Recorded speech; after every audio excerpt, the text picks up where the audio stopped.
ভীম,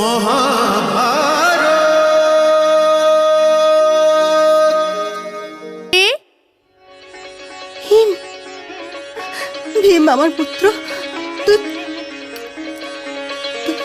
তুই কোথায় চলে গিয়েছিলি ভীম? জানেন, দুর্যোধন আমায় ক্ষীর খাইয়েছিল আর আমি তো খেয়ে ঘুমিয়ে পড়লাম।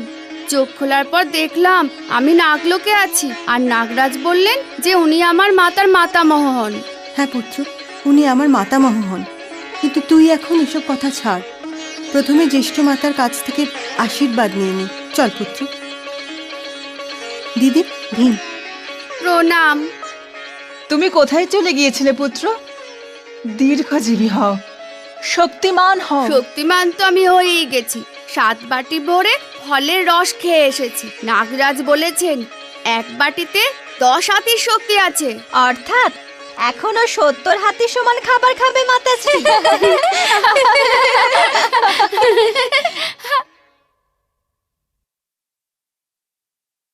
কি হয়েছে? ওই পেটুক তো ফিরে এসেছে। ফিরে এসেছে? কিন্তু ফিরে এলো কিভাবে? মামাশ্রী তো বলেছিলেন যে ওই বিষের ওষুধ নাগলোকে সাপেদের ছাড়া আর কারোর কাছে নেই। এসব আমি কিছুই জানি না, কিন্তু ও মাতাশ্রী কুন্তির ঘরে বসে মজা করে বলছে যে ওকে নাগরাজ সুধারস পান করিয়ে দিয়েছে। এখন তোমাদের কথাও সবাইকে বলে দেবে। ও কথা বলে দিয়ে করবি বা কি ও? আমাদের দুজনের সামনে ওই একজনের কথা বিশ্বাসই বা কে করবে? আর পিতাশ্রী, পিতাশ্রী তো আমারই পক্ষ নেবেন। আর মাতাশ্রী? মাতাশ্রী তো বাঁকা ধরনের ক্ষীর। ক্ষীরের নাম আর নিও না, ক্ষীরই তো সব গড়বড় করলো। আমার তো এখন ভীমের সামনে যেতেই ভয় করছে। তুমি আমার সাথে সাথেই থাকো, ও একলা দুজনের সাথে লড়াই করতে পারবে না। আমি দুর্যোধনের মাথা ফাটিয়ে দেব। মাথা ফাটানো ছাড়া অন্য কথা বলো। আরে শোনো অর্জুন, ও তো আমায় ক্ষীরের লোভ দেখিয়ে বিষ খাইয়েছিল, আর আমি গিয়ে গলা জড়িয়ে ধরবো? যদি তুমি এমনটাই করো তাহলে দুর্যোধন আর তোমার মধ্যে পার্থক্য কি থেকে যাবে? গুরুজনদের উপদেশ ভুলে গেলে? সুন্দর হও, মানুষ হও, আর মানুষ না কাউকে বিষ খাওয়ায়, না কারো মাথা ফাটায়। ক্ষমা করতে শেখো অনুজ, দুর্যোধনও আমাদের ভাই।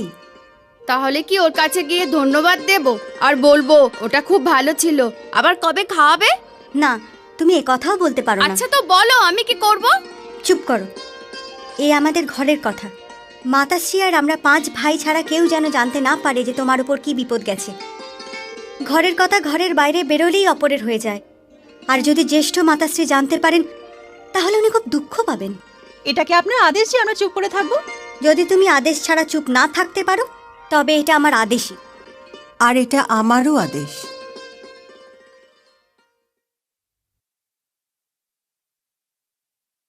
দুর্যোধনের সঙ্গে ঝগড়া তো দূরের কথা, তুমি ওকে কিছুই বলবে না ভীম।